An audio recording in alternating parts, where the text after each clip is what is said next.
Hola, buenas noches. El Señor les bendiga y les guarde. Para mí es un placer saludarles. Es un muy grato privilegio acompañarles en esta hora y esperamos que la palabra del Señor presentada en esta ocasión sea de gran bendición para todos nosotros. Así que antes de abrir la palabra del Señor, vamos a hacer lo que siempre debemos hacer cuando venimos a las Sagradas Escrituras. Que la lectura de las Sagradas Escrituras es un momento en donde ángeles de Dios han de venir a nuestro lado para enseñárnosla correctamente y por medio de su Espíritu dirigirnos en la lectura, la interpretación y sobre todo la contemplación de Cristo a través de ellas. Vamos entonces a orar y nos introducimos a nuestro tema partiendo desde Gálatas capítulo número 3. Oramos juntos. Nuestro Padre, bendito y santo Señor, en el nombre precioso de Cristo, nuestro Salvador, queremos pedirte ahora, Señor, el cumplimiento de tu bendita y santa promesa acerca de tu Espíritu Santo, Señor. Tú prometiste que Él vendría a nuestra ayuda, Señor, para guiarnos en el conocimiento de toda verdad que es en Cristo Jesús. Por favor, Señor, que tu Espíritu Santo descienda en nuestra ayuda, eleve nuestras miradas y nos permita contemplar a Jesucristo en la hermosura de su santidad, para que le veamos y seamos transformados por su gracia y poder. En el nombre santo de Jesús. Amén, Señor. Amén. Vamos a abrir nuestras Biblias, por favor, en el capítulo número 3 de Gálatas.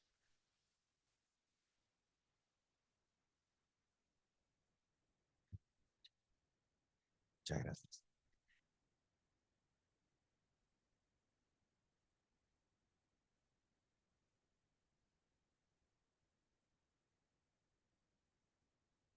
En el capítulo número 3 de Gálatas, versículo número 6, el apóstol Pablo continúa su desarrollo sobre el tema de la justificación por la fe.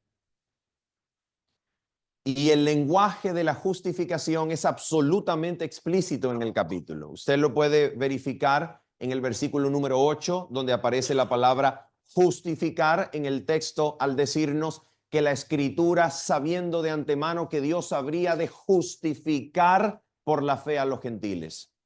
Más adelante usted leerá el texto a partir del versículo 11 y 12, donde se nos dice y que por la ley ninguno se justifica a sí mismo, es evidente. De tal manera que el apóstol Pablo en Gálatas 3, versículos 6 en adelante, continúa su desarrollo del tema de la justificación por la fe, que ha comenzado en el capítulo número 2, alrededor del versículo número 14. Cuando en ocasión de una disputa con el apóstol Pedro, el apóstol Pablo desarrolla en defensa la justificación por la fe en aquel contexto en donde el apóstol Pedro había cedido ante los hermanos que habían venido de Judea para ya no comer más con los gentiles por temor a los hermanos enviados de Judea. El apóstol Pablo entonces en Gálatas hace una defensa del evangelio, una defensa de la justificación por la fe que en Romanos presentaría de manera más sistemática. Se ha dicho correctamente que Gálatas representa una defensa del evangelio, mientras que Romanos es la presentación sistemática del mismo. Pero el punto es que en Gálatas 3, versículo 6, y en Romanos 4, versículos 1 al 3, el apóstol Pablo desarrolla su enseñanza inspirada por el Espíritu acerca de la justificación por la fe, partiendo exactamente desde el mismo punto o anclaje en el Antiguo Testamento. Y este anclaje es el versículo número 6 del capítulo 15 del libro de Génesis, donde se nos dice en el contexto de la promesa hecha por Dios, donde el patriarca Abraham escucha de parte del Señor: Abraham, ven, sal, mira al cielo, cuenta las estrellas si las puedes contar. Así será tu descendencia. Y dice la palabra de Dios: y Abraham creyó a Dios y le fue contado por justicia. Ese punto de partida en la exposición bíblica representa el anclaje, el punto de partida bíblico que el apóstol Pablo va a utilizar para desarrollar su enseñanza de la justificación por la fe. Ahora bien, en este desarrollo de Gálatas, desde el capítulo número 3 y el versículo 6 hasta el versículo número 14, nosotros tenemos que la misión de Cristo, su venida, su muerte en la cruz, es presentada sobre la base del cumplimiento divino a la promesa dada al patriarca Abraham. Ejemplo, el versículo número 14 lo dice de esta manera. Noten el lenguaje del versículo número 14. Dice lo siguiente, versículo 14. Vamos a leer desde el 13 para tener un contexto más amplio de lo que significa el texto del versículo 14. Dice así el versículo 13. Cristo nos redimió de la maldición de la ley, hecho por nosotros maldición, porque está escrito: maldito todo el que es colgado en un madero. Y ahora noten el lenguaje, por favor, del versículo 14. Para que en Cristo Jesús, noten el lenguaje, para que en Cristo Jesús. ¿De dónde saca el apóstol Pablo esa formulación? Para que en Cristo. Lo está tomando de la promesa original de Génesis capítulo número 12. En ti, le dijo Dios al patriarca Abraham, en ti serán benditas todas las familias de la tierra. Y luego, cuando el Señor, después de haber reformulado, después de haber confirmado, después de haber repetido, o el lenguaje de Gálatas 3:15, después de haber ratificado su promesa de Génesis 12, en Génesis capítulo número 15, Dios vuelve a dar la promesa, esta vez en términos jurados, en Génesis capítulo número 22. Y en vez de decir: en ti serán benditas todas las familias de la tierra, Dios dice: en tu simiente serán benditas todas las familias de la tierra. Y usted lo puede encontrar en Génesis 22, versículo 18. De manera que la promesa: en ti serán benditas todas las familias de la tierra, de Génesis 12, versículo 3, se reformula, se repite y se le añade juramento en Génesis 22, 18, y Dios dice: en tu simiente serán benditas todas las naciones de la tierra. Ahora noten el lenguaje interpretativo del capítulo 3, versículo 14 de Gálatas, al decirnos: porque o para que en Cristo. Allí claramente el apóstol Pablo está colocando la palabra Cristo en lugar de la palabra simiente. En vez de decir porque en la simiente de Abraham, dice para que en Cristo la bendición de Abraham alcanzase a los gentiles. Y la palabra gentiles es la palabra griega ethne, de donde viene la palabra castellana etnia. Lo que está diciendo el texto bíblico es que Cristo se hizo maldición de la ley para que en Cristo, para que en Él las naciones de la tierra fuesen alcanzadas ¿con qué cosa? Con la bendición dada al patriarca Abraham. Para que en Cristo Jesús la bendición de Abraham alcanzase a los gentiles, a fin de que por la fe recibiésemos la promesa del Espíritu. Así que entonces en el versículo número 14 el apóstol Pablo concluye el desarrollo de la temática que había iniciado en el versículo número 14, 16 de Gálatas 2 sobre la justificación y la concluye de manera magistral señalando a Cristo como aquel en quien la promesa dada al patriarca Abraham se cumple, alcanzando en Cristo la bendición de Abraham a todas las naciones de la tierra. Y ahora él entonces va a ilustrar lo que está discutiendo. Él va a dar una ilustración en lenguaje humano de lo que viene desarrollando sobre el tema de la justificación por la fe.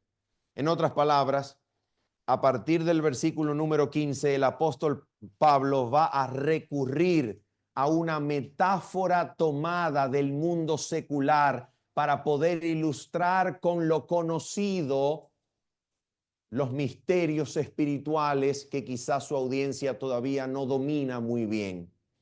Y ahora va a hacer recurso de una ilustración en lenguaje humano. Y en el versículo número 15 de Gálatas 3 dice, hermanos, hablo en términos humanos. ¿Qué significa eso? Hermanos, hablo en términos humanos. Significa ahora os voy a dar un ejemplo, una ilustración que voy a tomar del lenguaje humano, voy a tomar de la dinámica secular para ilustrar la discusión sobre el tema de la justificación por la fe. Y ahora noten exactamente lo que viene después de esos dos puntos. Hermanos, hablo en términos humanos. Dos puntos. Noten lo que viene. Un pacto.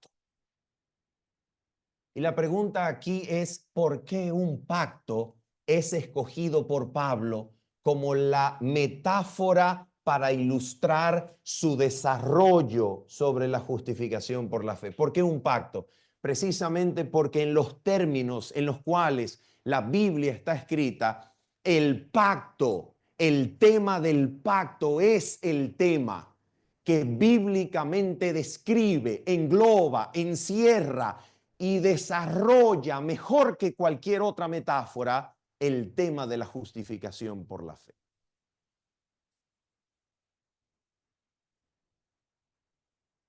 Cuando inicialmente yo intentaba comprender el tema de la justificación por la fe, me sucedía como a cualquier otra persona que se acerca a esta temática. El primer paso probablemente al acercarse al tema de la justificación por la fe es asumir que la justificación se trata de una sentencia emitida en un juicio, en un contexto judicial. Y eso es parcialmente verdadero. Pero la metáfora por excelencia escogida por el apóstol Pablo entre diferentes metáforas disponibles, la mejor metáfora que el apóstol se le ocurrió para ilustrar y desarrollar el tema de la justificación por la fe es el tema del pacto. Se trata de un pacto. ¿Y qué cosa es eso?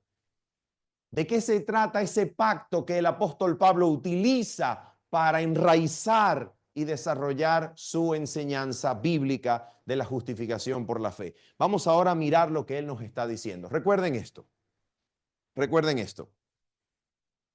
El texto del Antiguo Testamento con el cual él continúa su desarrollo en Gálatas 3 es Génesis 15, versículo 6. Y eso no es casualidad. ¿Por qué razón no es casualidad? Porque Génesis 15, versículo número 18, si usted quiere lo anota y luego lo revisa en su casa. En Génesis capítulo 15, versículo 18, la palabra de Dios dice que en aquel día Jehová Dios hizo un pacto diciendo a Abraham, a tu simiente, a tu descendencia daré esta tierra. Génesis 15, versículo 18. Entonces, cuando el apóstol Pablo dice, ok, voy a darles, hermanos, una ilustración, voy a hablar en términos humanos, y él elige como metáfora para explicar lo que está diciendo un pacto, su escogencia y su elección no es casualidad. Escoge la metáfora del pacto, escoge el tema del pacto, porque es precisamente el pacto de lo cual él está hablando. Génesis 15:6 es el contexto de un pacto. Ahora, nota lo que él nos dice entonces acerca de Génesis 15:6, que es el versículo que él ha venido desarrollando y ampliando en Gálatas 3. ¿Qué es lo que él nos dice que representa esa ocasión bíblica? Génesis 15:6. Mira lo que él nos dice. En Gálatas 3, versículo 15, el apóstol Pablo dice lo siguiente: hermanos, hablo en términos humanos.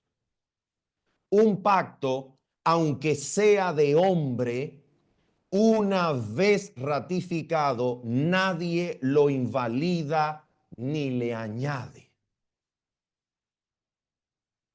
¿Por qué razón él habla de un pacto que está siendo ratificado?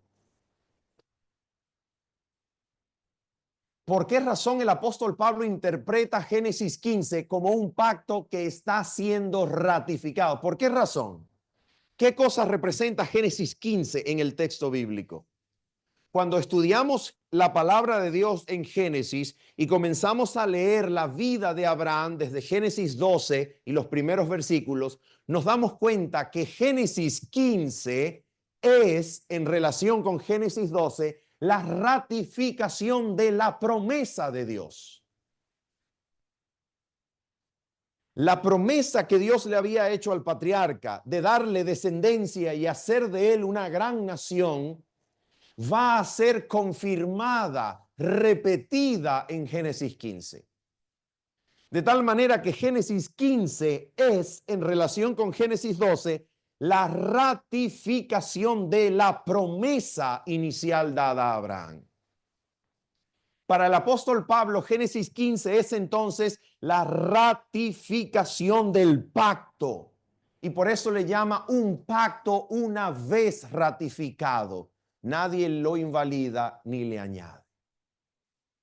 De tal manera que para el apóstol Pablo, Génesis capítulo número 15 constituye la ratificación de un pacto que lo constituye por el hecho de ser ratificado en un pacto que no podrá ser invalidado ni al que se le podrá añadir nada. Ahora, la gran pregunta es, aquí es una pregunta muy importante.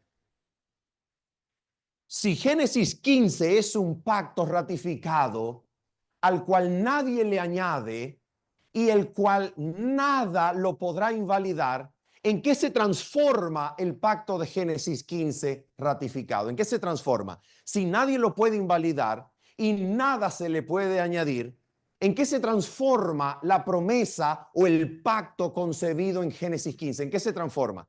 Se transforma en un pacto cuya vigencia, validez, por el hecho de no podérsele añadir nada, por el hecho de no poder ser invalidado, se transforma en un pacto que nos alcanza hasta el día de hoy. Se transforma en el pacto eterno, que no puede ser mudado, no puede ser alterado y no puede ser invalidado.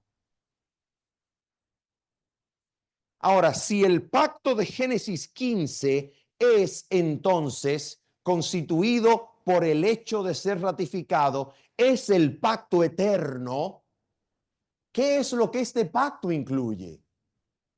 Y eso es exactamente lo que el apóstol Pablo nos va a comentar en los versículos 16 y primera mitad del 17. Notemos lo que él nos dice. Versículo 16. Ahora bien, a Abraham fueron hechas las promesas. Ahora, notemos por favor lo siguiente. ¿De qué cosa está hablando el apóstol Pablo según el versículo número 15? ¿Está hablando del pacto suficientemente claro eso, sí o no? Está hablando del pacto, está diciendo un pacto una vez ratificado. Nadie lo invalida ni le añade. ¿Es suficientemente claro que él está hablando acerca del tema del pacto, sí o no? Sí, la pregunta es, ¿por qué razón en el versículo 16, en vez de utilizar la palabra pacto, utiliza ahora bien a Abraham fueron hechas las promesas? ¿Por qué razón habla de promesas si está hablando de un pacto?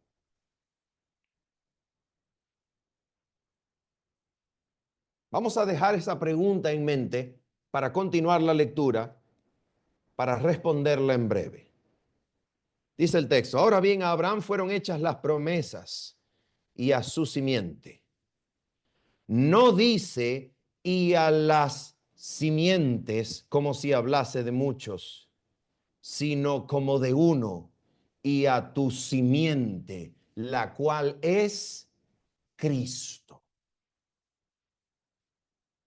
De manera que lo que el apóstol Pablo está interpretando de Génesis 15 es que en aquel día de Génesis 15, versículo 6 y versículo 18, específicamente cuando Dios le dijo al patriarca Abraham, a tu simiente, a tu descendencia daré la tierra, y no es darle la tierra representada en un pedazo de tierra en el antiguo cercano oriente. No es aquella tierra formando un puente natural entre los continentes de África y Asia. No es aquella tierra. Romanos capítulo 4, versículo número 13 interpreta la promesa de la tierra como que Dios le dio el mundo en promesa al patriarca. Es el mundo del cual está hablando. Ahora, lo que el apóstol Pablo está interpretando aquí es que Dios le está diciendo al patriarca Abraham, a tu simiente daré el mundo. Pero ¿quién es esa simiente según el versículo 16 de Gálatas 3? ¿Quién es la simiente que está siendo designada como la heredera del mundo que la palabra de Dios está prometiendo? ¿Quién es la descendencia? ¿Quién es la simiente? ¿Quién es? Es Cristo. Por tanto, en Génesis 15, lo que Dios está diciéndole al patriarca es, voy a dar la tierra a Cristo. Voy a dar el mundo a Cristo.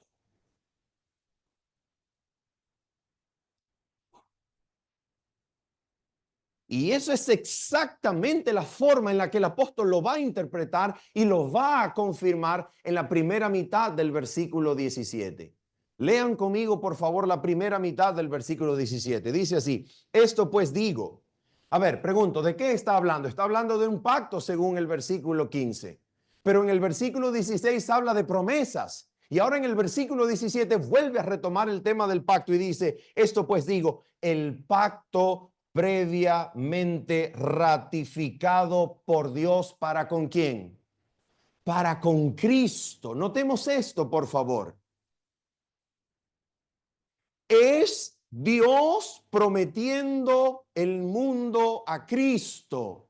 Es Dios estableciendo un pacto con Cristo. Es Dios dándole una promesa a Cristo. ¿Y para qué? Según Primera de Corintios capítulo número 1, para que todas las promesas de Dios sean en Cristo como sí y en él amén. En otras palabras, en Génesis 15, al decir la palabra de Dios, que Dios le dijo a Abraham, a tu simiente daré la tierra, lo que tenemos es que Pablo lo interpreta como Dios haciendo pacto ¿con quién? Con Cristo. Dios ratificándole pacto a Cristo. Dios poniendo la tierra en las manos de Cristo. El Padre estableciendo un pacto con su propio Hijo, en donde el Hijo estaba siendo designado como el heredero de la tierra por la palabra de la promesa.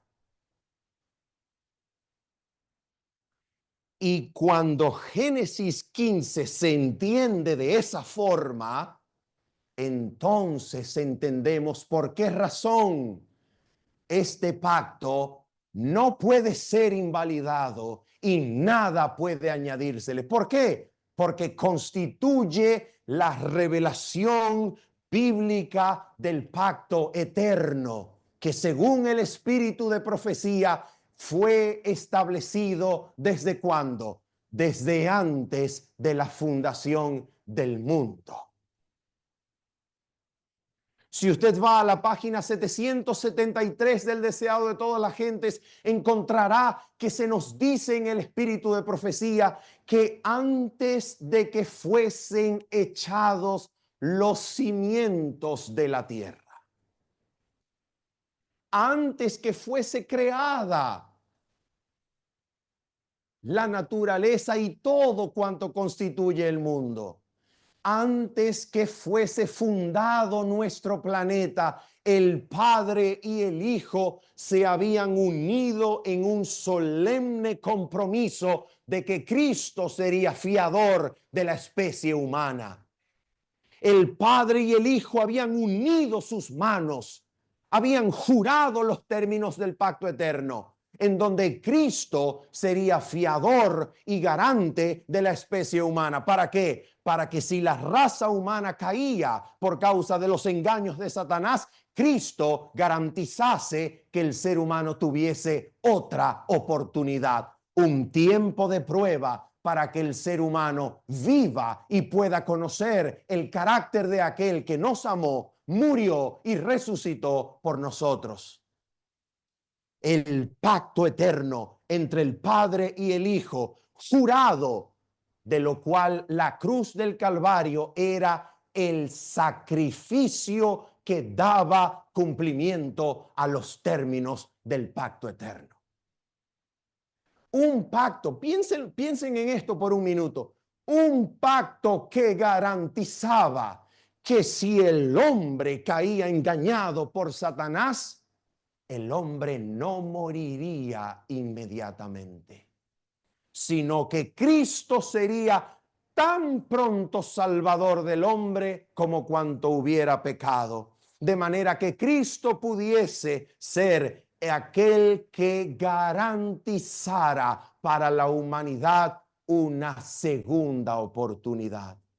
La vida en la tierra dependía del cumplimiento de aquel pacto concertado entre el Padre y el Hijo. La cruz del Calvario viene a ser la razón de la vida en el mundo, por tanto significa el cumplimiento del pacto establecido antes de la fundación del mundo, para que la redención fuese completada en el momento en que Cristo, dirigiéndose al Padre, pronunciaba las palabras consumado es, diciendo que el pacto había sido llevado plenamente a cabo y la humanidad era puesta en las manos de Cristo para que tuviese una segunda oportunidad.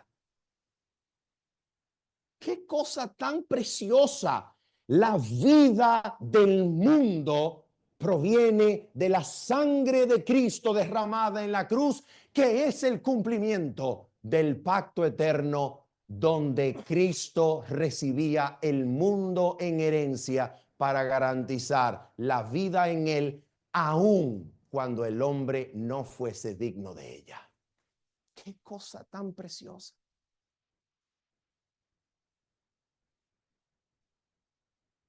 Pero este pacto no solamente ponía el mundo en las manos de Cristo. Recuerden que el pacto de Génesis 15, a tu simiente daré la tierra. Recuerden que este pacto era la ratificación de la promesa inicial dada en Génesis 12, donde el patriarca Abraham escuchaba de parte de Dios la promesa: en ti serán benditas todas las familias de la tierra. ¿Qué más incluía este pacto? Vamos a dejar nuestro marcador de Biblias en Gálatas 3 y vamos a ver lo que este pacto incluye según Hechos de los Apóstoles, capítulo 3, versículo 25 y 26. Vamos allá, por favor. Dejemos nuestro marcador de Biblias acá, por favor, en Gálatas, capítulo número 3, y vamos a Hechos de los Apóstoles.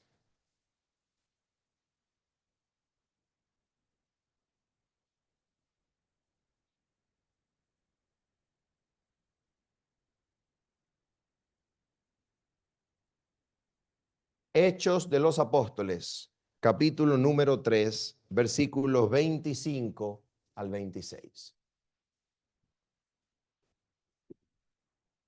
Y con este texto vamos a hacer dos cosas. Vamos a contestar la pregunta que fue dejada en nuestras mentes acerca de pacto y promesa. Y número 2, vamos a ver qué más incluía este pacto, aparte de designar a Cristo como el garante de la raza humana, el garante que recibiese el mundo en sus manos tan pronto como hubiese pecado en la tierra. Hechos de los Apóstoles, capítulo 3, versículos 25 y 26 nos dice lo siguiente: vosotros sois los hijos de los profetas y del pacto que Dios hizo con nuestros padres, diciendo a Abraham, dos puntos. Pero vamos a analizar esto un segundo. Según la estructura del texto, según la forma en la cual el texto está escrito, ¿qué cosa es la que usted y yo esperamos conocer después de esos dos puntos? Después de los dos puntos que están colocados luego de decirnos, diciendo a Abraham, ¿qué es lo que usted y yo esperaríamos leer? Pues el pacto constituido. Vamos a leerlo de nuevo. Vosotros sois los hijos de los profetas y del pacto que Dios hizo con nuestros padres, diciendo a Abraham, ¿qué es lo que viene después de esos dos puntos? Pues el pacto. Ahora vamos a leer el pacto entonces que Dios hizo diciendo a Abraham. A ver, vamos a leer el pacto. En tu simiente serán benditas todas las familias de la tierra. ¿Qué es lo que acabamos de leer? El pacto, pregunto. ¿No se parece más bien a una promesa? Oh. ¿Cuál es la relación entre un pacto de Dios y una promesa divina? Amigos, cuando Dios da una promesa, su palabra es tan fiel, su palabra es tan real, su palabra está empeñada en el cumplimiento, a tal punto que cuando Dios da una promesa, Él se compromete a sí mismo y la considera un pacto. De manera que el pacto dado por Dios no es un pacto en el cual yo entro para establecer con Dios una relación pactual, sino que el pacto dado por Dios es una promesa que Él me hace y donde yo me beneficio creyéndola. Ese es el pacto. Y por eso el versículo 16 de Gálatas 3 desarrolla el tema del pacto con las palabras promesas.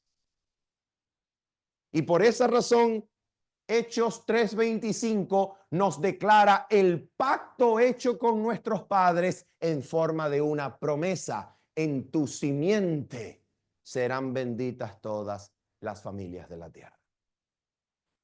Ahora vamos a mirar la forma en la que el apóstol Pedro, quien es el que está predicando allí, nos enseña cómo se cumple esta promesa, este pacto dado por Dios. Ya sabemos, según la palabra en Génesis 15, versículo 18 y Gálatas 3, versículo 15 al 17, que el pacto eterno consiste en la dádiva de la tierra en garantía a Cristo. Ya sabemos que ese es uno de los elementos. Ahora mira este elemento que aparece en Hechos de los Apóstoles, capítulo 3, versículo 26. Mira el cumplimiento que da el apóstol Pedro aquí. Atención. A vosotros primeramente, Dios, habiendo levantado a su Hijo. ¿Qué significa habiendo levantado a su Hijo? ¿Qué significa el levantamiento de Cristo según este texto? En el contexto, ¿qué significa? Significa habiendo levantado de los muertos a su Hijo.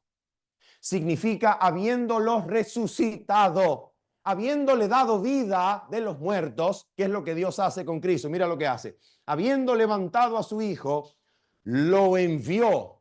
La pregunta es, ¿para qué lo envía? A ver, ¿para qué lo envía como vivo entre los muertos? ¿Para qué lo envía como resucitado? ¿Para qué?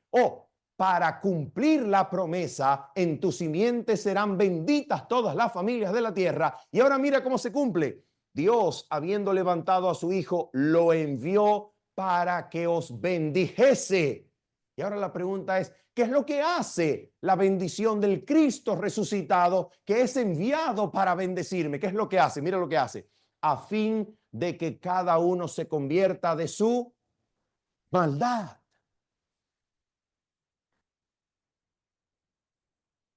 ¿Qué es lo que incluye este pacto eterno entonces? Aparte de dar la tierra en garantía a Cristo, para que Cristo pueda garantizar la vida en la tierra, a pesar de la tierra no ser digna por causa del pecado, este pacto también incluye la bendición de que el Cristo resucitado es enviado ¿para qué? Para bendecirnos.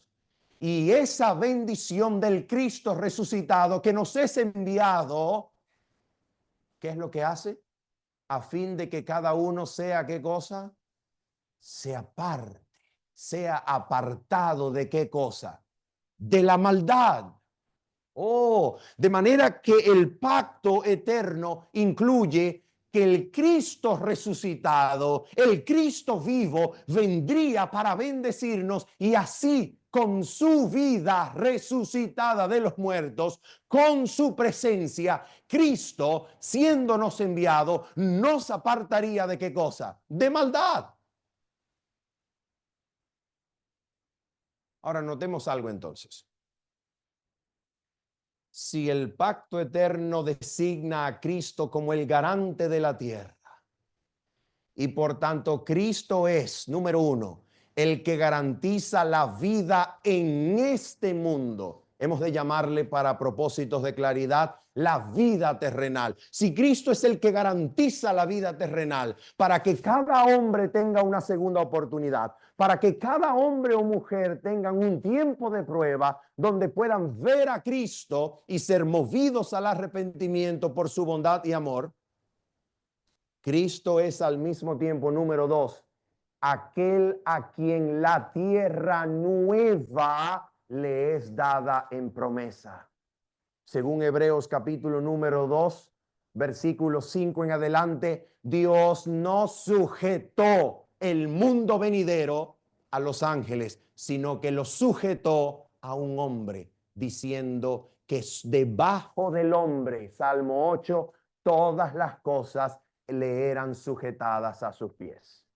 De manera que Cristo es aquel que garantiza la vida en la tierra y aquel a quien el mundo venidero le está sujeto para que sea capaz de dar vida en la tierra e inmortalidad a los que son de la fe de Jesús. Pero no solamente Cristo tiene el mundo en sus manos, amigos. Cristo, según el pacto eterno, sería enviado como vivo de entre los muertos. ¿Para qué? Para apartarnos de toda maldad, para transformarnos a su semejanza, para limpiar el corazón malo y hacerlo capaz de seguir en pos de él. Esa es la promesa del pacto eterno. Pregunto, si Cristo garantiza la vida en la tierra y de Cristo depende la vida inmortal en la tierra nueva y Cristo es el enviado por Dios para apartarnos de toda maldad, pregunto, ¿será que este pacto está completo para dar salvación a todo aquel que cree en Cristo? ¿Está completo? ¿Sí o no? Está completo. Pero ahora, si ese pacto está completo, viene la pregunta del versículo 17, 18 y 19. Porque si el pacto concertado entre el Padre y el Hijo y manifestado históricamente al patriarca Abraham en forma de promesa, si ese pacto es suficiente para garantizar salvación a todo aquel que cree, entonces la pregunta es la siguiente. Gálatas capítulo número 3, versículo 17, 18 y 19. Esto pues digo, el pacto previamente ratificado por Dios para con Cristo, la ley que vino 430 años después no lo abroga para invalidar la promesa. Notemos la confirmación número 1 del pacto como promesa. Notemos la confirmación aquí. Vamos a leerlo de nuevo para confirmar.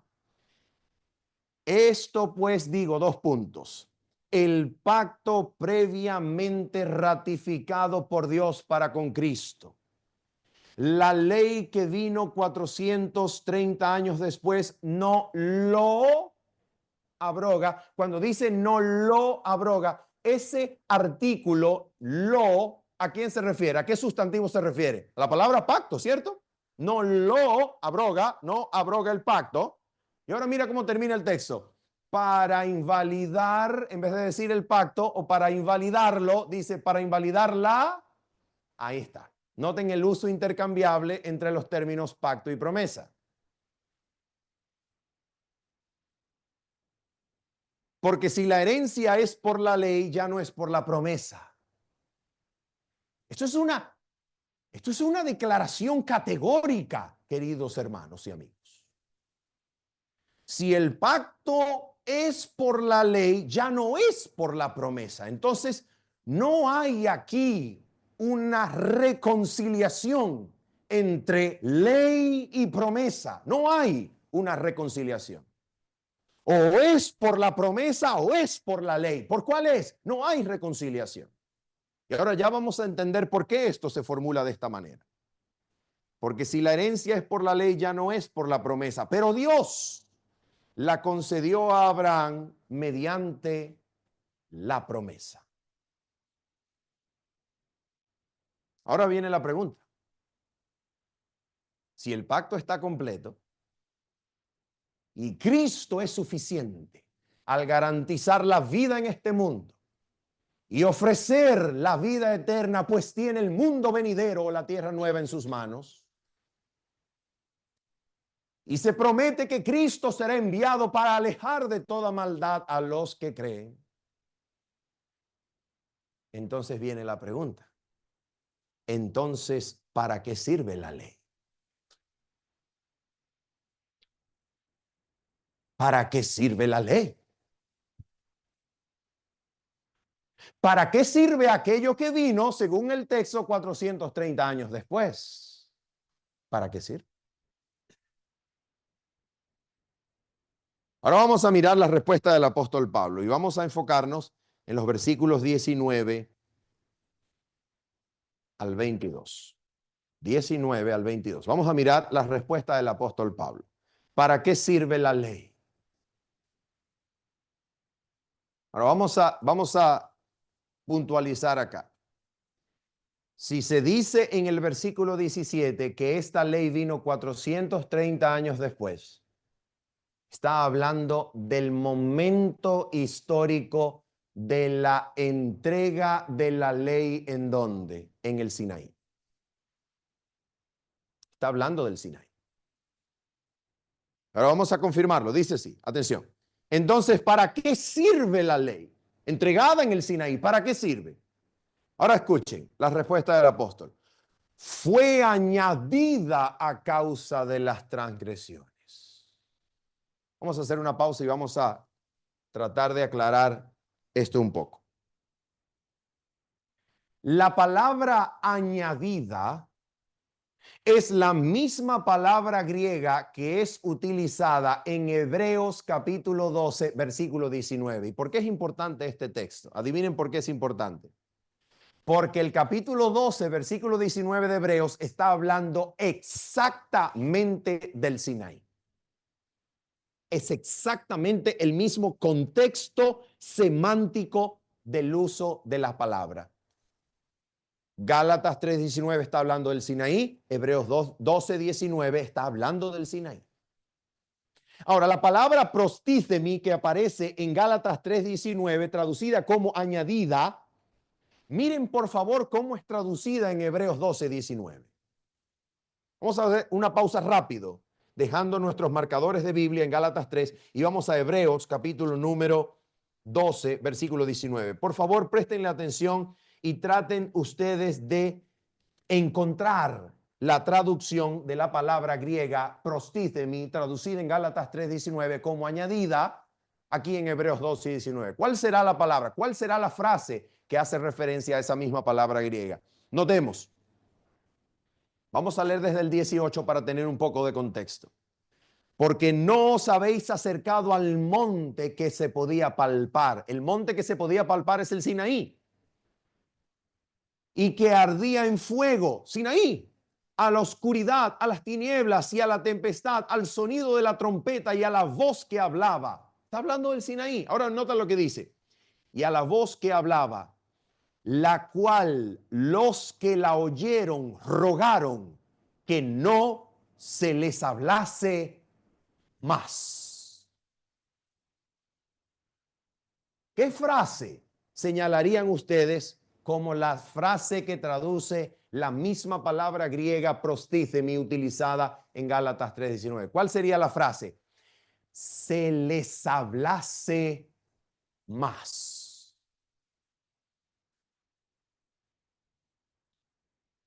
De manera que cuando Gálatas 3:19 dice que la ley fue añadida, lo que Gálatas 3:19 nos está diciendo es que la ley de Dios, que existía ya desde la eternidad y cuya obra había dirigido los razonamientos morales de la humanidad desde Adán hasta el Sinaí. Evidencia de ello es Moisés, que al matar al egipcio salió huyendo, temiendo que se conociese. Moisés conocía lo que había hecho, sabía que matar era malo. El conocimiento de la ley de Dios, compartido por tradición oral desde Adán hasta sus descendientes en los días de Moisés, aseguraba que los razonamientos morales del pueblo de Israel pudiesen llevar con ellos el conocimiento de la ley moral dada por Dios desde la eternidad. Pero ahora lo que está sucediendo en el Sinaí es que Dios está hablando la ley de más. Dios la está explicitando, Dios la está detallando. ¿Por qué la estaba detallando? ¿Por qué la estaba explicitando? ¿Por qué estaba hablando de más la ley? ¿Por qué razón? Oh, el texto de Gálatas 3:19 dice, ¿fue añadida a causa de qué? De las transgresiones. Y eso significa dos cosas.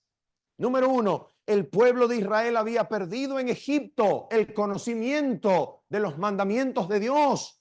Los había borrado de su mente. Aunque los conocía de manera vaga, el pueblo no podía correctamente relacionarse con su ley a través de la mezcla de las costumbres egipcias y la esclavitud. El pueblo había perdido en cierto grado el conocimiento de la ley de Dios. Por eso en el Sinaí, a causa de las transgresiones, Dios va a hablar de más la ley, la va a hacer más detallada, la va a explicitar, la va a desarrollar. La ley moral siendo explicitada, la ley moral siendo desarrollada, ampliada a causa de las transgresiones. Y número dos, la frase a causa de las transgresiones también significa lo que nos dice la palabra en Gálatas capítulo 3, versículo número 22. Gálatas 3, versículo 22. Mas la escritura lo encerró todo bajo pecado. ¿Cómo es eso? ¿Cómo es que la escritura lo encerró todo bajo pecado cuando la ley fue añadida a causa de las transgresiones? ¿Qué significa que la ley detallada, la ley moral ampliada y explicitada a causa de las transgresiones sirvió para que la escritura lo encerrase todo bajo pecado? ¿Qué significa eso? Dos textos de Romanos, por favor, dos textos de Romanos.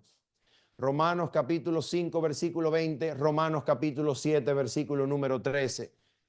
¿Qué cosa produjo la introducción explicitada, detallada y ampliada de la ley? ¿Qué cosa produjo la entrega de la ley en el Sinaí?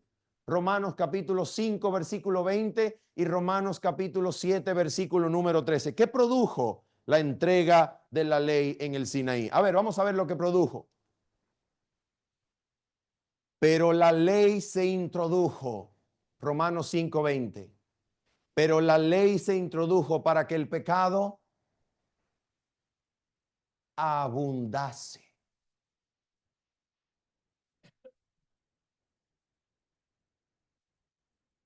¿Qué sucedió con el pecado cuando Dios desarrolló, amplió, explicitó la ley en el Sinaí? ¿Qué sucedió con el pecado? Oh, vamos a ver qué sucedió. Dios dio la ley, el pueblo la oyó y el pueblo se detuvo en su pecado y ya no cometió falta alguna. El conocimiento de la ley produjo que el pueblo abandonase el pecado. ¿Eso sucedió? ¿Qué fue lo que sucedió con el pueblo de Israel? Sucedió que en el mismo lugar donde el pueblo conoció la ley,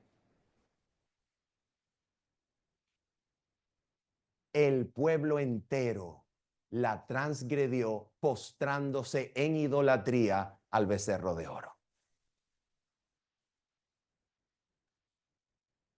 ¿Qué fue lo que produjo entonces la dádiva de la ley en el pueblo? En vez de producir un abandono del pecado, la ley encerró todo bajo pecado, produjo un conocimiento, convicción del pecado que reveló la extrema pecaminosidad de ¿quién? Del pueblo. Y por eso sucede lo que sucede en Romanos capítulo 7, versículo 13. Luego lo que es bueno vino a ser muerte para mí. En ninguna manera, sino que el pecado, para mostrarse pecado, produjo en mí la muerte por medio de lo que es bueno, a fin de que por el mandamiento el pecado llegase a ser ¿qué cosa? Sobremanera pecaminoso.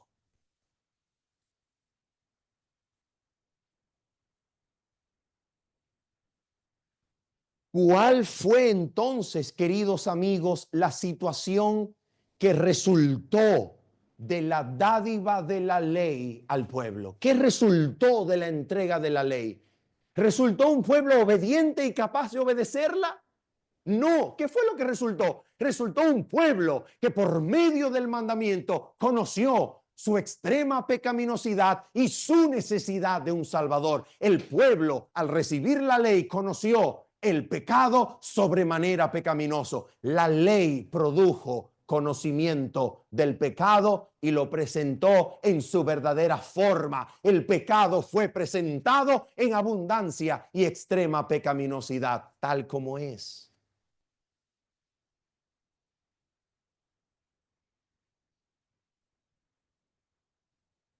Mis amigos, aquí es donde el Sinaí corresponde a la experiencia del hombre de Romanos 7.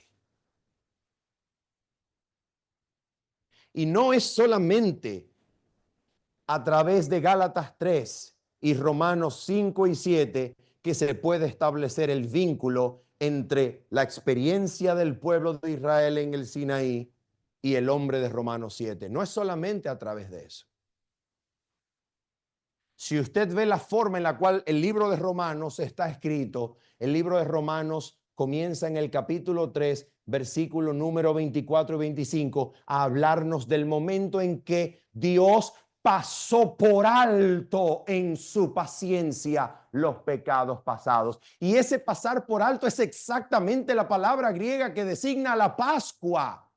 Dios pasó por alto, Pascua, Dios hizo Pascua. Romanos 5, 24 y 25. De manera que en el libro de Romanos, la Pascua está centrada en el capítulo 3, versículos 24 y 25. ¿Y qué es lo que viene exactamente después de que el pueblo celebrara la Pascua? Viene la liberación del pueblo en el Mar Rojo. Ese es el segundo episodio grande y poderoso después de la celebración de la Pascua y la salida del pueblo de Israel de Egipto. Y después en Romanos capítulo número 3, el momento de la liberación del creyente cual Israel en el Mar Rojo, ocurre en el capítulo 6, donde en vez de ser librados del dominio faraónico, el creyente que por la fe en Cristo se acerca a Dios es librado del dominio del pecado en las aguas del bautismo.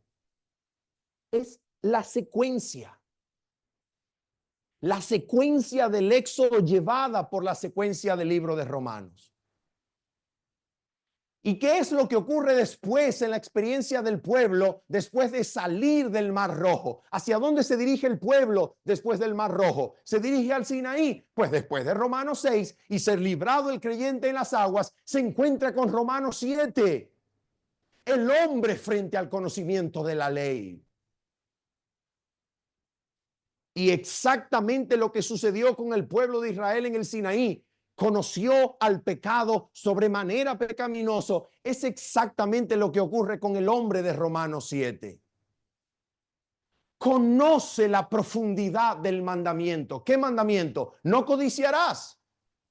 Y al ver que ya lo ha transgredido, se da cuenta el hombre de Romanos 7 que el pecado lo domina. Y aunque quiera hacer lo bueno, no puede, porque hace lo que no quiere. El hombre de Romanos 7 coincide o corresponde con Israel en el Sinaí, donde el pecado es conocido, abundante y sobremanera pecaminoso. Notemos que en Romanos 7 se cumple el texto. La escritura lo encerró todo bajo pecado. Es la experiencia del creyente que conoce el mandamiento de Dios, conoce la verdad de la ley, reconoce que la ley es santa, el mandamiento es bueno, es justo, es perfecto, pero él no es capaz de guardarlo. ¿Por qué? Porque es carnal, está vendido al pecado y el pecado lo domina y domina su ser. Paréntesis. Notemos, por favor, y siempre recordemos que el hombre de Romanos 7 nunca habla de su nacimiento. No es de su condición humana natal de la que habla el apóstol Pablo. Habla de su condición humana cuando conoció el mandamiento y descubrió que el mandamiento transgredido se convertía en el pecado que dominaba su ser, pues el pecado, habiendo sido cometido, domina, carcome.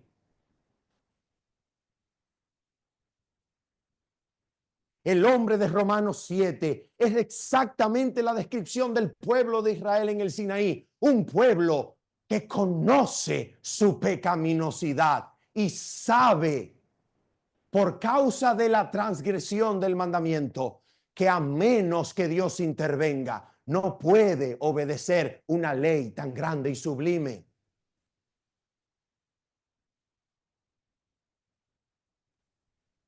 Y ahora la gran pregunta es, según Gálatas, según Romanos, ¿se acabó todo el proceso allí? Se acabó todo, es decir, la escritura encerró todo bajo pecado. El hombre de Romanos 7 conoció que el pecado es sobremanera pecaminoso. El pueblo de Israel conoció el pecado en abundancia en el Sinaí. La pregunta es, ¿se terminó todo allí? No. Mira lo que dice el libro de Gálatas, capítulo número 3, versículo 21.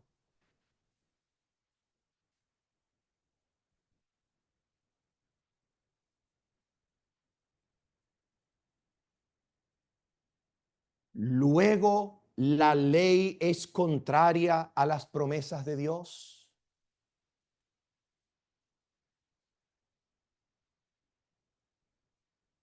Entonces, ¿la ley viene a invalidar la promesa? Entonces, ¿la ley sería contraria a las promesas de Dios, ya que lo encerró todo bajo pecado y demostró la extrema pecaminosidad? Nuestra total imposibilidad de guardarla por nosotros mismos y con nuestras propias fuerzas. ¿Será que allí termina el proceso? ¿La ley será contraria a las promesas de Dios? Mira la respuesta del apóstol Pablo. En ninguna manera. ¿Por qué? ¿Por qué en ninguna manera la ley es contraria a las promesas? ¿Por qué? Mira por qué, atención. Porque si la ley dada pudiera hacer qué cosa, por favor, ¿pudiera qué? Oh, por favor, no se le olvide esa palabra. No la suelte. Consérvela en su memoria. Si la ley dada pudiera vivificar.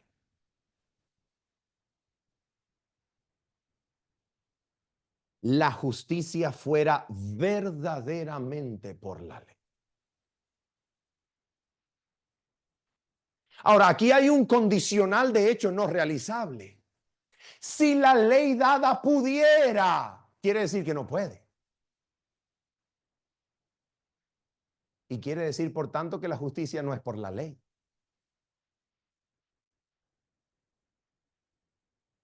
Si la ley dada pudiera vivificar, quiere decir que no puede. ¿Cuál fue entonces la función de la ley? La función de la ley fue señalar la condición humana en su imposibilidad de guardar los mandamientos de Dios en la fuerza, poder, capacidad humana. No puede ser guardada humanamente hablando. No puede, porque la ley dada no puede vivificar. ¿Qué significa que no pueda vivificar? Ahora vamos a ver lo que significa.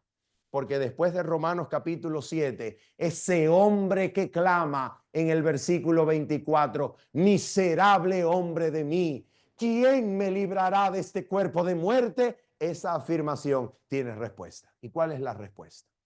Mira por favor Romanos capítulo número 8.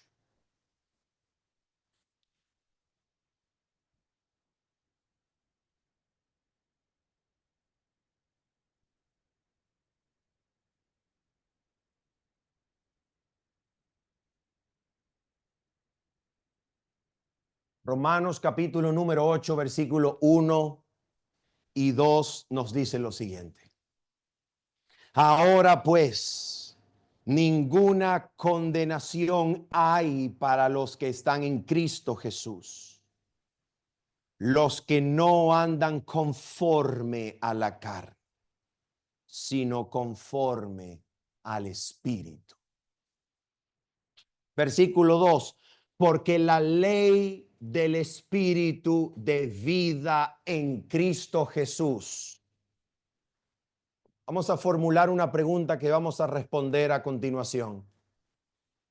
¿Qué cosa será eso de la ley del Espíritu de vida en Cristo Jesús? ¿Qué cosa es eso? La ley del Espíritu de vida en Cristo. ¿Qué es eso? Ok, no lo sabemos por el texto número 2, pero sabemos qué es lo que hace esa ley del Espíritu de vida en Cristo Jesús. ¿Qué es lo que hace? Oh, mira lo que hace. Porque la ley del Espíritu de vida en Cristo Jesús me ha librado de qué cosa? De la ley de qué cosa? Del pecado y de la muerte. Así que atención. Absolutamente todo lo que el apóstol Pablo pueda haber implicado en el versículo número 7, perdón, en el capítulo número 7, de ello nos libra la ley del Espíritu de vida en Cristo Jesús. Sea lo que sea que el hombre de Romanos 7 signifique, de aquello que significa nos puede librar la ley del Espíritu de vida en Cristo Jesús. Ahora la gran pregunta es, ¿y qué es eso? La ley del Espíritu de vida en Cristo. ¿Qué es eso? Oh, mira qué es. Versículo número 10 y 11 de Romanos 8. Pero si Cristo está en vosotros, el cuerpo en verdad está como. Oh, a ver, y ese cuerpo muerto, que en verdad está muerto, ¿será el mismo cuerpo muerto del cual el apóstol Pablo dijo, miserable hombre de mí, ¿quién me librará de este cuerpo de muerte? ¿Será el mismo cuerpo? Absolutamente. ¿Y por qué razón ese cuerpo está muerto? En verdad, el cuerpo está muerto a causa de ¿qué? del pecado. ¿Por qué? Porque la ley dada lo encerró todo bajo pecado. ¿Y qué significa eso? La ley mostró que para obedecerla, nuestras vidas en el cuerpo se encuentran totalmente incapacitadas. Estamos muertos en pecados y delitos. No nos es posible obedecer la ley en nuestra humanidad, pues el cuerpo está muerto a causa del pecado. ¿Qué cosa es el cuerpo muerto a causa del pecado? Es el cuerpo en donde el pecado ha dominado, controlando los deseos y pasiones y haciendo que se nos sea imposible obedecer la ley en nuestras propias fuerzas. Aunque lo intentamos, terminamos haciendo lo que no queremos, sino lo que odiamos. Ahora mira esto, atención. Mira lo que va a decir el versículo número 10 y 11, por favor. Romanos capítulo 8, versículo 10 y 11. Pero si Cristo está en vosotros, el cuerpo en verdad está muerto a causa del pecado, mas el espíritu vive a causa de la justicia. Y ahora atención, ¿recuerdas la palabra de Gálatas 3:21? Porque si la ley dada pudiera, ¿qué? Vivificar. Ahora mira la palabra en el versículo 11. Y si el espíritu de aquel que levantó de los muertos a Jesús, ¿dónde vimos a Jesús levantado de los muertos anteriormente? Hechos de los Apóstoles, capítulo 3, versículo 22. A vosotros primeramente Dios, habiendo levantado a su Hijo, os lo envió. ¿Para qué? Para que os bendijese a fin de que cada uno de vosotros fuese apartado de ¿qué? De maldad. Ahora mira esto. Y si el espíritu de aquel que levantó de los muertos a Jesús mora en vosotros. ¿Quién es el que levantó de los muertos a Jesús? Es el Espíritu Santo que levantó de los muertos a Cristo, y ahora sí dice y se promete que ese Espíritu que levantó de los muertos a Cristo mora en vosotros. El que levantó de los muertos a Cristo Jesús, palabra, vivificará. ¿Qué es lo que hace? ¿Qué es lo que vivifica? Se trata de la ley del Espíritu de vida en Cristo Jesús.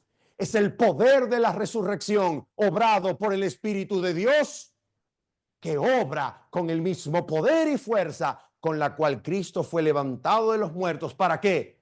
Para vivificar ahora. ¿Qué cosa vivifica? Vuestros cuerpos mortales por su Espíritu que mora en vosotros.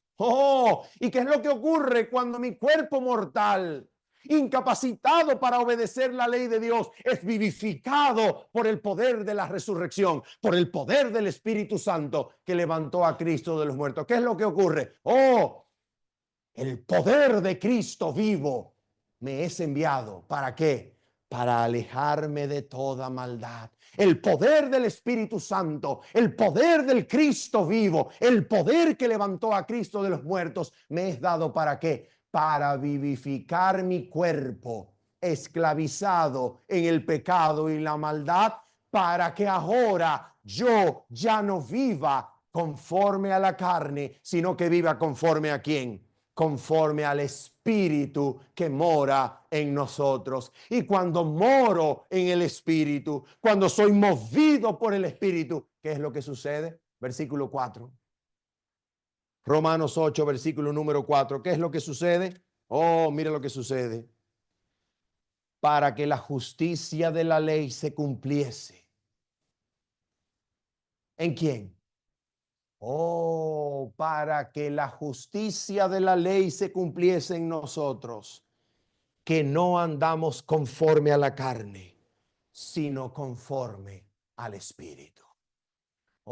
Mis amigos queridos, la ley así deja de ser un impedimento para el cumplimiento de la promesa, pues nunca se dio con la finalidad de cumplir la promesa. La ley se dio con la finalidad de señalarnos nuestra completa y profunda necesidad de Cristo. ¿Para qué? Para ser vivificados, a fin de que en su poder, siendo nosotros vivificados, la justicia de la ley se cumpla, para que ya no andemos en conformidad con la carne, con los deseos y pasiones de nuestros cuerpos, sino que andemos en conformidad con su espíritu, y la justicia de su ley se cumpla en nosotros. Por eso dice el Salmo 119, versículo 88, lo siguiente. Salmo número 119, versículo 88. David comprendió bien este tema y por esa razón pronunció las siguientes palabras.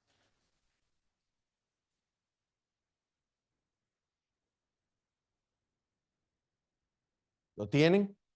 Salmo 119, versículo 88. ¿Cuál es la primera palabra del texto? Vivifícame. Oh, ¿dónde estaba esa palabra? Gálatas 3:21. Romanos capítulo 8, versículo 11.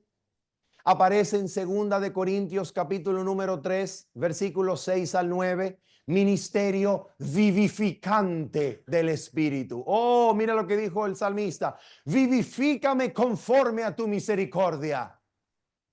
Y cuando seamos vivificados, cuando el poder de la resurrección vivifique nuestros cuerpos mortales y nuestros pensamientos, deseos, fines sean transformados en el Espíritu de Dios, entonces, al ser vivificados nosotros, ¿qué dice el texto? Y guardaré los testimonios de tu boca. Oh, mis amigos, un muerto en su pecado y delito no puede vivir por medio de el mandamiento. El mandamiento solamente confirmará que está muerto y muerto en verdad. Pero puede venir a Cristo y aferrarse de la promesa del pacto eterno. ¿Recuerdan la promesa? Dios enviaría a Cristo levantado de entre los muertos. ¿Para qué? Para que os bendijese. Puede aferrarse a la promesa, puede decirle al Padre: Padre, envíame a Cristo. Dame a Cristo resucitado entre los muertos. Dame el poder de la resurrección. Dame el poder de tu espíritu. ¿Para qué? Para ser yo vivificado. Y habiendo sido yo vivificado, teniendo nuevos deseos, nuevos pensamientos, nuevos fines, nuevo conocimiento de ti, nueva comprensión de tu carácter, para que siendo yo vivificado pueda vivir conforme al Espíritu y ya no más conforme a la carne. Vivifícame, Señor, para que la justicia de la ley se cumpla en mi vida. Vivifícame, Señor, para que yo viva la voluntad de Cristo en mi vida. Vivifícame, Señor. Esa es la promesa del pacto eterno. Dios quiere hacerte vivo. Dios quiere ponerte como resucitado de entre los muertos, para que vivas en armonía con su voluntad. Dios te hace una promesa hoy y te dice: si tú me oyes y tú me crees, yo te voy a vivificar. Te daré vida de entre los muertos. Resucitaré tu voluntad. Te daré nuevos deseos. Te daré nuevas intenciones. Te daré un nuevo corazón. Te daré vida de entre los muertos. ¿Para qué? Para que la justicia de la ley se cumpla en ti, que ya no vives en conformidad con la carne, sino que vives en armonía con su Espíritu Santo. Dios quiere cumplir esa bendita promesa en ti, para que por medio de Cristo. Él haga su voluntad en ti y tú seas habilitado, seas apto para toda buena obra, haciendo Él en vosotros lo que es agradable delante de Él por Cristo, al cual sea la gloria por los siglos de los siglos. ¿Cuántos anhelamos que Dios cumpla esa bendita promesa de vivificarnos por medio del poder de la resurrección, el poder del Cristo viviente, el poder de su Espíritu, el poder de su palabra creadora, para que nuestras vidas ahora vivificadas puedan ser receptores del cumplimiento de la justicia de la ley en todo tiempo? ¿Cuántos quieren vivir esa bendita realidad? ¿Cuántos anhelan que esa promesa se cumpla? Yo anhelo con todo mi corazón que esa promesa sea cumplida. Y Dios, que es el Dios que siempre promete y cumple, el Dios de las promesas, lo puede hacer hoy, pues hoy es el día de la salvación. Que Cristo pueda vivificar nuestras vidas, que Cristo nos dé un nuevo nacimiento, que Cristo nos resucite hoy para que vivamos en conformidad con su voluntad y ya no más en conformidad con la nuestra. Padre Celestial, en el nombre de Jesús, te agradecemos, bendito y santo Dios, por tus poderosas promesas con las cuales hoy nos alcanzas. Señor, que nuestras vidas experimenten esa vivificación por medio de Cristo, por medio de su poder, Señor, con el que fue resucitado de entre los muertos. Para que Cristo, Señor, amolde nuestras vidas a tu voluntad y tu justicia bendita sea cumplida en nosotros al experimentar esa resurrección, Señor, a una nueva vida en Cristo. Cumple tu bendita promesa, Padre. Lo creemos y lo agradecemos en el nombre de Jesús. Amén, Señor.